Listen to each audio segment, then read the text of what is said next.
வெண்முரசு. எழுதழல் 78. வாசிப்பது சந்தீப். 8. குருதிவிதை 9. சதானீகன் அன்றிரவு முழுமையாகவே துயில் நீத்தான். அவன் பிரத்யம்னனின் அறையிலிருந்து வரும்போதே இரவொலிகள் மாறுபட்டிருந்தன. மெல்லிய மழைத்தூறல் ஊரை மூடியிருந்தது. அவ்வப்போது மின்னல் வெட்டி வானம் சற்று உறுமியது. இலைகள் பளபளப்புடன் தெரிந்தணைந்தன. அவன் அந்த சிறிய மாளிகையின் மிகச்சிறிய சாளரத்தருகே நின்று மழையை நோக்கிக் கொண்டிருந்தான். மழை நின்று குளிர்காற்று சுழன்றது. பறவைகள் குரலெழுப்பின. மீண்டும் வானம் உருமத் தொடங்கியது. ஓர் எண்ணம் எழுந்தது. அர்ஜுனன் அவனை அழைக்காமலேயே இளைய யாதவரை பார்க்கச் சென்றுவிடக்கூடும் என்று. அடுத்த கணமே அதுவே நிகழுமென உள்ளம் உறுதி கொண்டது.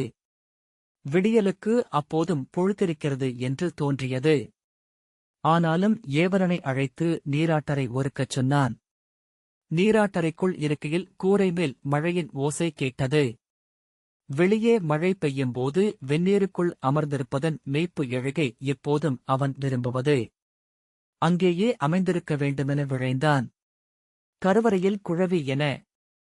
அந்த நாள் இனியது என்று ஏனோ தோன்றியது. இத்தகைய நாட்கள் இனி வரப்போவதில்லை என்ற சொல் உள்ளூர எழுந்து கொண்டே இருந்தது. அது ஏன் என எண்ணி அவ்வாறு எண்ண வேண்டியதே என அமைந்தான். எழுந்து ஆடையணிந்து அணிபூண்டு வெளியே வந்தபோது மேலும் பொழுதிருப்பது தெரிந்தது.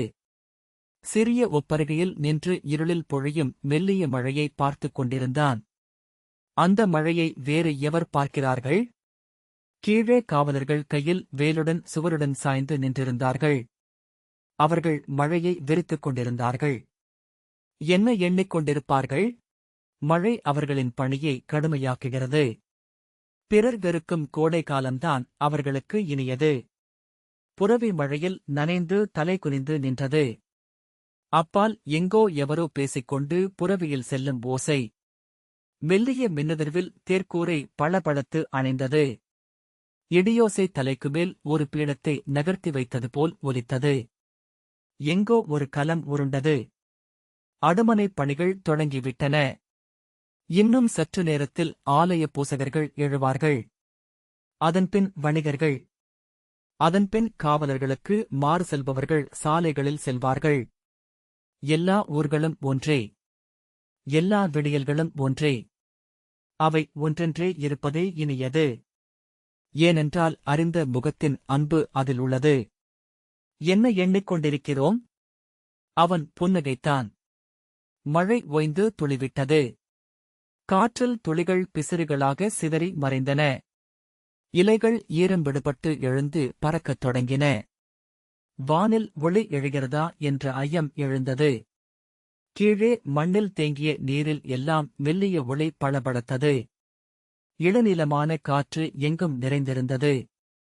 அது விழிக்குள் இருந்து எழும் நிறமா? காற்றில் ஒளியசைவு எழுவதை உணர்ந்தான். அது தேங்கிய நீர்ப்பரப்பில் எழும் அலைகளால்தான் எனத் தெரிந்தது. புலரி புலரி என அவன் உள்ளம் கூச்சலிட்டது. நிற்க முடியவில்லை. எங்காவது செல்ல வேண்டும், எதையாவது செய்ய வேண்டும் போலிருந்தது. மேலாடையை எடுக்க திரும்பி அறைக்குச் செல்லலாமா என எண்ணிய போது கோட்டை முகப்பின் முரசு விடியலை அறிவித்து முழங்கியமைந்தது. ஆலயத்தின் சங்கும் மணியும் உடன் இணைந்து ஒலித்தன. கோயில்களின் மணியோசைகள் பெருகின. ஊர் விழித்துக் கொண்டு ஒலி எங்கிருந்தோ என கிளம்பி அணுகி வந்தது. மானுடக் குரல்கள், பசுக்களின் கூவல்கள், கழுத்து மணிகள், நீர் சேந்தும் சகடங்களின் ஓசைகள். பெண்கள் வீட்டு முற்றங்களை துடைப்பம் வீசி கூட்டிப் பெருக்கத் தொடங்கிவிட்டனர். ஒவ்வொரு நாளையும் முந்தைய நாளை விலக்கி அந்நாளின் மலர் ஒன்றைச் சூட்டி எதிர்கொள்கிறார்கள். ஒவ்வொரு நாளிலும் புதியதாக ஒன்றை எதிர்பார்க்கும் மாயையில் இருந்து மானுடம் விடுபடுவது இல்லை. ஒரு பெருநாடகம் கையசைவில் தொடங்கியது போல. பறவைகள் வானிலெழுந்து சுழன்று கூவின. அவன் நோக்கியிருக்கவே சேற்று முற்றத்தில் சிறிய குருவிகள் வந்தமர்ந்தன. அவை பந்த வழிக்குப் பழகியவையாக இருக்கக்கூடும். மைய மாளிகையிலிருந்து கொம்போசை எழுந்தது. அங்கே காவலர் பணிமாற்றம் கொள்ளும் ஆணைகள் ஒலித்தன. அவன் உள்ளம் உவகை கொண்டு படபடக்கத் தொடங்கியது. உள்ளே சென்று நிர்மித்ரனை எழுப்பலாமா என எண்ணி அதை தவிர்த்தான். அவன் மரவரி மஞ்சத்தை அணைத்துக் கொண்டு குப்புறத் துயின்று கொண்டிருந்தான். கால்கள் சிறுவர்களுக்குரிய முறையில் சுருங்கியிருந்தன. வாயில் மேலுதடு வளைந்தெழுந்து அவனை மேலும் குழந்தை எனக் காட்டியது. சதாநேகன் கீழே இறங்கிச் சென்று குளத்தில் நின்றபோது காவலன் எழுந்து அருகே வந்தான். தந்தை எழுந்துவிட்டாரா என்றான் சதாநேகன். அவர் நீராடி ஆடை மாற்றிவிட்டு கீழே சென்றார் என்றான் காவலன். அவன் திடுக்கிட்டு எப்போது என்றான். சற்று முன்பு என்றான். சதாநேகன் மழையில் ஊறிய முற்றத்தை நோக்கி ஒரு கணம் தயங்கிய பின் புரவியை நோக்கிச் சென்றான். மிக அருகில்தான் இருந்தது மைய மாளிகை. ஆனால் செல்லும் வழி சேராக இருந்தது. புரவியில் ஏறிக்கொண்டு அதை செலுத்தி சிறிய சாலையில் ஏறி ஓரிரு அடி வைத்து மைய மாளிகை முற்றத்தை அடைந்தான். முன்பெப்போது மரப்பலகையிடப்பட்ட முற்றம். சேற்றில் பெரும்பாலும் புதைந்து குதிரைக் குழம்புக்கு மட்டுமே ஓசையென இருப்புணர்த்தியது. கூரையிடப்பட்ட சிறிய தூண்களின் மேல் மீன் நெய்ப்பந்தங்கள் எரிந்தன. ஈரநிலத்தில் செம்மலர்கள் என ஒளி சிந்திக் கிடந்தது. அவன் இறங்கி புரவியை ஏவலனிடம் அழுத்திவிட்டு படிகளை நோக்கி நடந்தான். எதிர்கொண்ட ஊர்த்தலைவரிடம் தந்தை வந்துவிட்டாரா என்றான். மேலே சென்றார் என்ற ஊர்த்தலைவர் விந்தையானதோர் உணர்வு தெரிந்த விழிகளுடன் அவருக்கு முன்னரே அஸ்தனபுரியின் அரசர் அங்கே சென்றுவிட்டார் என்றார். சதாநேகன் நெஞ்சின் படபடப்பை மறைக்க சிரித்துக்கொண்டு நன்று, நானும் மேலே செல்கிறேன் என்றான். அவர் ஏவலனிடம் கை காட்டினார். ஏவலனுடன் மேலேறிச் செல்கையில் சதாநேகன் மேலும் செல்ல வேண்டாம் என்னும் உணர்வை அடைந்தான். கால் தயங்கினாலும் படிகளில் ஏறினான். பழைய படிகள் அவன் காலடியை பெருக்கி ஒலித்தன. அவன் எதையும் எதிர்மறையாக எதிர்பார்க்கவில்லை. ஆனால் அந்த விசைமிக்க தருணம் முடியப் போகிறது என்னும் உணர்வை அடைந்தான். மிக விரைவாக, மிக எளிதாக, எண்ணி வியக்க ஏதுமற்றதாக, எப்போதும் எண்ணத்தில் நின்றிருப்பதாக அது நிகழும். ஏனென்றால் மிகப்பெரியவை அனைத்தும் அவ்வாறே நிகழ்கின்றன. தெய்வங்கள் பொறுமையற்றவை. வேறொரு விரைவான காலத்தில் வாழ்பவை. மஞ்சத்தரை வாயிலில் நின்றிருந்த காவலன் அவனைப் பார்த்ததும் குழப்பமாக தலைவணங்கினான். சதாநேகன், இளைய பாண்டவர் உள்ளே இருக்கிறார் அல்லவா என்றான். ஆம் என்றான். நான் உள்ளே செல்ல வேண்டும் என்றான். அவன் தயங்கி, தங்களை உள்ளே அனுப்பலாமா என்று தெரியவில்லை இளவரசே என்றான். தந்தையுடன் வந்தேன் என்றான் சதாநேகன். இளையவர் இன்னும் துயில் கொண்டிருக்கிறார். அஸ்தனபுரியின் அரசர் வந்ததும் என்னிடம் கேளாமலேயே உள்ளே சென்றார். நான் அவரை தடுக்கும் சொல் இல்லாமல் நின்றேன். ஆகவே தொடர்ந்து இளைய பாண்டவர் வந்ததும் என்னால் ஒன்றும் சொல்ல முடியவில்லை என்றான் காவலன். அவன் உடல் பதறியது. தாழ்ந்து தாழ்ந்து சென்ற குரலில், நான் அரச காவலன் அல்ல, இந்த மாளிகையில் காவலை உண்மையில் கிடையாது. இங்கு அரசகுலத்தார் வந்ததும் இல்லை. இதற்கான தண்டனையை என்றவனே கை காட்டி நிறுத்தி அவர் நாங்கள் உள்ளே வருவதை விரும்பாமல் இல்லை. விரும்பவில்லை என்றால் நீ இங்கே நின்றிருக்க மாட்டாய் என்றபின் அவன் தோளைத் தட்டி புன்னகைத்துவிட்டு கதவைத் திறந்து உள்ளே சென்றான். சிறிய மஞ்சத்தரையை மிகப் பெரும்பாலும் நிரப்பியபடி தாழ்வான மஞ்சம் இருந்தது. அதில் மரவொரி படுக்கையில் மரவொரி அணையில் தலை வைத்து இளைய யாதவர் மல்லாந்து துயின்று கொண்டிருந்தார். அவர் தலைமாட்டில் இருந்த சிறிய பீடத்தில் அஸ்தனபுரியின் அரசன் துரியோதனன் அமர்ந்திருந்தான். வேறு பீடங்கள் ஏதும் இல்லை என்பதனால் காலடியில் மஞ்சத்தின் விளிம்பிலேயே அர்ஜுனன் அமர்ந்திருந்தான். இருவர் விழிகளும் அவனை நோக்கின. அவன் தலை வணங்கிய பின் விலகி சுவரில் சாய்ந்து நின்றான். அவன் அவரை நோக்கிக் கொண்டு நின்றான். இடக்கையை தூக்கி தலைக்கு மேல் வைத்திருந்தார். வலக்கை தொடைமேல் படிந்திருந்தது. வலது தோளருகே படுக்கையிலேயே படையாழி இருந்தது. இடது தோளருகே இரவில் அறைக்கு நறுமணம் சேர்க்க வைக்கப்பட்டிருந்த செந்தாமரை மலர். வெண்ணிற ஆடையின் சீரான சுருக்கங்களும் மார்பில் அப்போது அணிவித்தவை என படிந்திருந்த ஆரங்களும் அவர் துயிலில் அசைவதில்லை என எண்ணச் செய்தன. இளைஞனுடையது போன்று சிறிய உறுதியான உடல். தோள்கள், கைகள், மார்பு, வயிறு என அவன் நோக்கிக் கொண்டிருந்தான். ஒவ்வொன்றும் முழுமை கொண்டிருந்தன. ஆனால் மானுடமல்லாத ஏதோ ஒன்றிருந்தது. அது ஒரு கரிய சலவைக்கல் சிலை என்று எண்ணச் செய்தது. நீள்வட்டமான முகம், புன்னகை விலக முடியாதவை போன்ற சிறிய உதடுகள், கூரிய சிறுமூக்கு, கொழுங்கன்னங்கள். அவன் ஒரு திடுக்கிடலை அடைந்தான். அவருக்கு இளைய தந்தையின் அகவை. மைந்தருக்கு மைந்தர் மனம் புரிந்து கொண்டு விட்டார். ஆனால் அங்கு படுத்திருந்த உடலில் இளமை மாறாமலிருந்தது. அவன் இன்னொரு அதிர்வோடு அவ்வுடலின் சிறப்பு என்ன என உணர்ந்தான். கழுத்திலோ கைகளிலோ புறங்கையிலோ எங்கும் நரம்புகளே தெரியவில்லை. மிக அண்மையில் பெரிய கண்டாமணி ஒன்று அதிர்ந்தடங்கியது. அவருடைய விழியிமைகள் அதிர்ந்தன. கைகள் எழுந்து கூப்பிக்கொள்ள, உதடுகள் ஓம் என ஓசையிலாது குவிந்துரைத்தன. கைகளை ஊன்றாமல் இயல்பாக மடிந்து எழுந்து அமர்ந்து அர்ஜுனனை நோக்கி, எப்போது வந்தாய்? அழைத்திருக்கலாமே என்றார். துரியோதனன் அசைய அவனை நோக்கி, கௌரவரே, தாங்கள் எப்போது வந்தீர்கள் என்றார். என்ன இது? மஞ்சத்தரை நிறைந்துள்ளது என்றபின் சதானேகனை நோக்கி புன்னகை புரிந்தார். அவர் விழிகள் அந்த முகத்திற்கு மிகப் பெரியவை. இளமைந்தர் விழிகள் போல அவற்றில் கருவிழியே நிறைந்திருந்தது. நோக்குவதன் கூர்மையும் நோக்காமையின் கனவும் கொண்டிருந்தன அவை. அவர் புன்னகைத்தபோது சதானேகன் தன்னுள் உணர்வு ஏதோ கொப்பளிப்பதை அறிந்தான். கைகால்கள் நடுங்க விழுந்துவிடக்கூடாது என்பதையே தன் உறுதிப்பாடாக கொண்டு நின்றான். அவ்வுணர்வை அழுகை என்று மட்டுமே வெளிக்காட்ட முடியும். ஓசையற்ற விம்மலாக, வெறும் விழிநீராக. துரியோதனன், நான் அரசமுறை தூதாக வந்தேன் என்றான். என் கோரிக்கையை முதலில் தங்களிடம் வைக்க வேண்டுமென விழைந்தேன். அதன் பொருட்டே காலையில் தங்கள் மஞ்சத்தரைக்குள் புகுந்தேன்.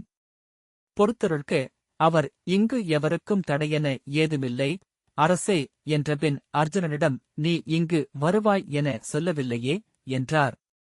நானும் அரச முறையாக தங்களிடம் கோரிக்கையை முன்வைக்கவே வந்தேன் என்றான் அர்ஜுனன். முதலில் நான் பார்த்தது இளைய பாண்டவனை. அவரிடம் கோரிக்கையை கேட்பதே முறை என்றார் இளைய யாதவர். துரியோதனன், அதென்ன?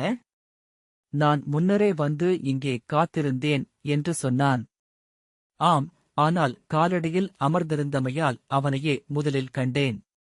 அது தன்னியல்பாக நிகழ்ந்திருக்கலாம். ஆனால் முறை அதுவே என்றார் இளைய யாதவர். சொல்க, பார்த்தாகு. துரியோதனன் தவிப்புடன், நான் முன்னரே வந்தேன். தங்களை அழைக்கத் தயங்கினேன் என்றான். அர்ஜுனன், இளைய யாதவரே, தங்கள் துணை பாண்டவர்களுக்குத் தேவை. நான் என் மூத்தவரின் முறையான அழைப்பை முன்வைக்கும் பொருட்டு வந்துள்ளேன் என்றான். அவர் அளித்தேன் என்றபின் புன்னகையுடன் திரும்பி, கௌரவரே, தங்கள் கோரிக்கையை சொல்லலாம் என்றார். துரியோதனன் முகம் மலர்ந்திருந்தது. யாதவரே, அவர் தங்கள் படைத்துணையை கோரவில்லை. துணை என்றே சொன்னார். நான் படைத்துணை கோர வந்துள்ளேன் என்றான். அளித்தேன் என்றார் இளைய யாதவர். துரியோதனன் சிரிப்பு முகமெங்கும் பரவ, முன்னரே யாதவ குடிகளின் முற்றாதரவு எங்களுக்கே என அறிவிக்கப்பட்டது. ஆனால் அச்சொல்லை எங்களுக்கு அளித்து தங்கள் மூத்தவர் நேற்று காணேகிவிட்டார். தங்கள் தந்தைக்கு படைகள் மேல் மேலாணை இல்லை. தாங்கள் படைகளுக்கு ஆணையிட்டால் யாதவ படைகள் அதை மீறுமா என ஐயுற்றேன். ஏனென்றால் இன்னமும் கூட எளிய படைவீரர்களில் பலருக்கு நீங்கள் இறைவடிவம்.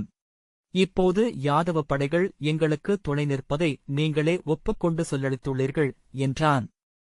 ஆம், விருஷ்ணிகள் உள்ளிட்ட யாதவ படைகளில் எவருக்கு கௌரவ படையுடன் சேர விருப்பிருக்கிறதோ அவர்களுக்கு என் ஒப்புதல் அளிக்கப்படுகிறது.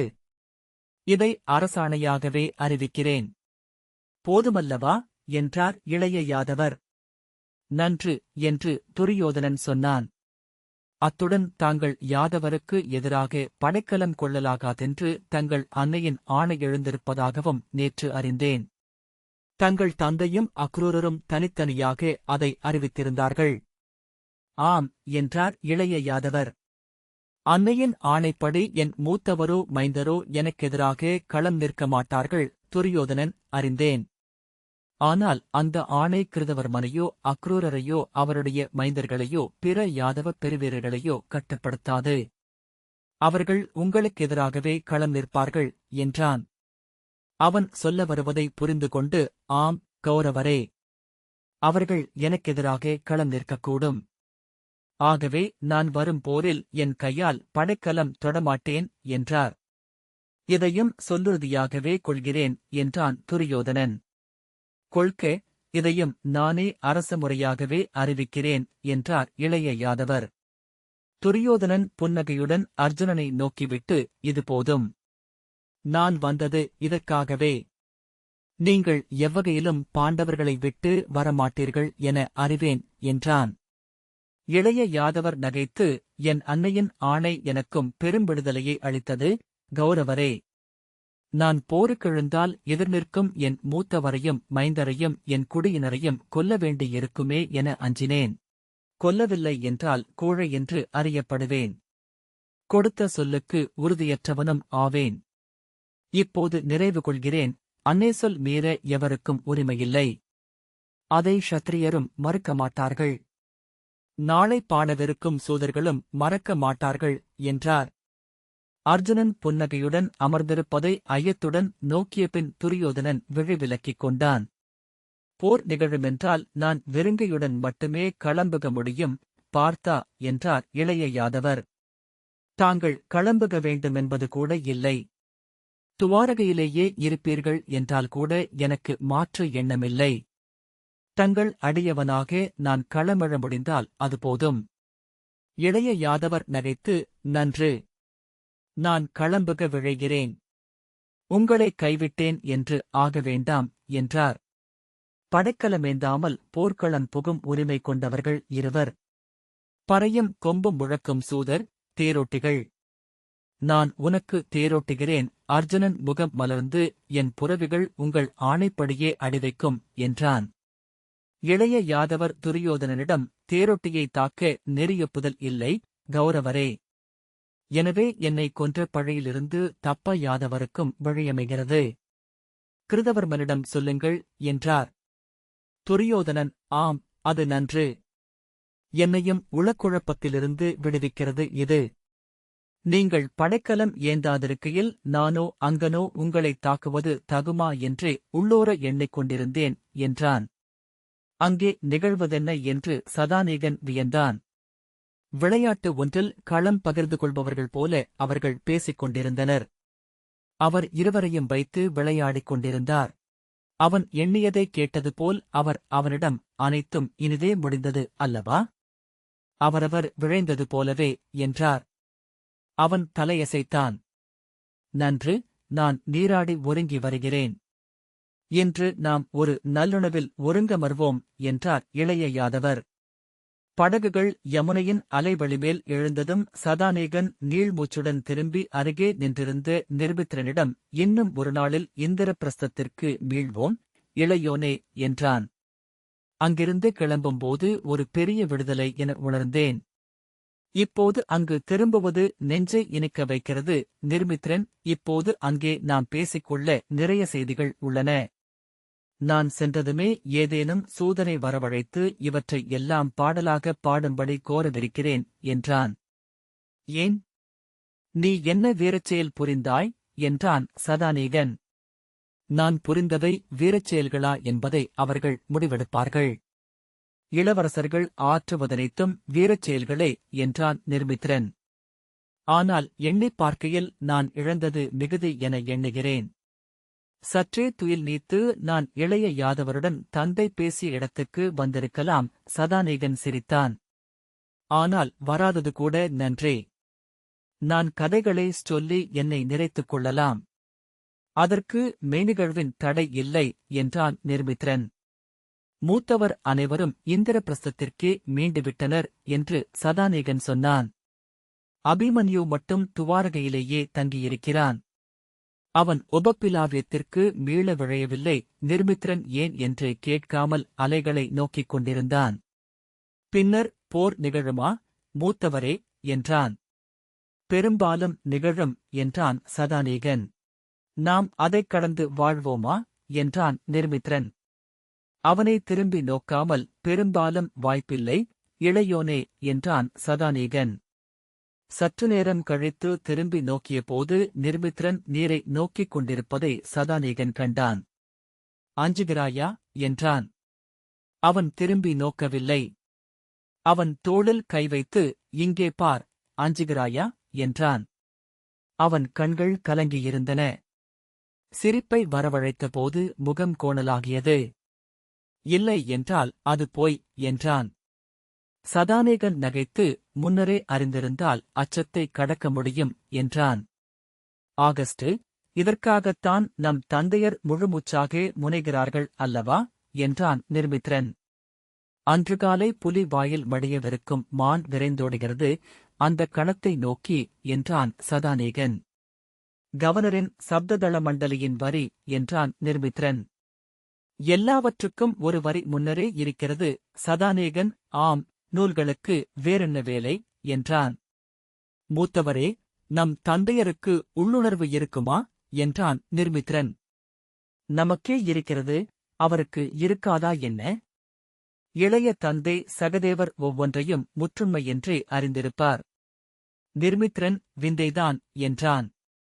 எவரும் எதுவும் செய்ய முடியாது. நேராக அதை நோக்கிச் செல்வதைத் தவிர மீறவும் விலகவும் முயல்வது கூட அதை நோக்கிச் செல்லும் பயணத்தின் அசைவுகளே என்றான் சதாநீகன். நெடுநேரம் அலைகளை நோக்கி நின்றபின் நிர்மித்ரன் ஒரு கணத்தில் திரும்பி பொருளற்ற கேலிக்கூத்தாக மாறிவிட்டன அனைத்தும் என்றான். இன்னும் சற்று நேரம் இங்கே நில். மெல்ல மெல்ல பொருளேற்றம் செய்து கொண்டு உணர்வெழுச்சிகளும் சொற்பெருக்கும் கொள்வாய். மானுடன் சிக்கியிருக்கும் மாயைக்கு எல்லையே இல்லை. அது பிரம்மத்தின் தோற்றம் என்கின்றனர் முந்தையோர் என்றான் சதாநீகன். இந்த வாசிப்பை கேட்டதற்கு நன்றி.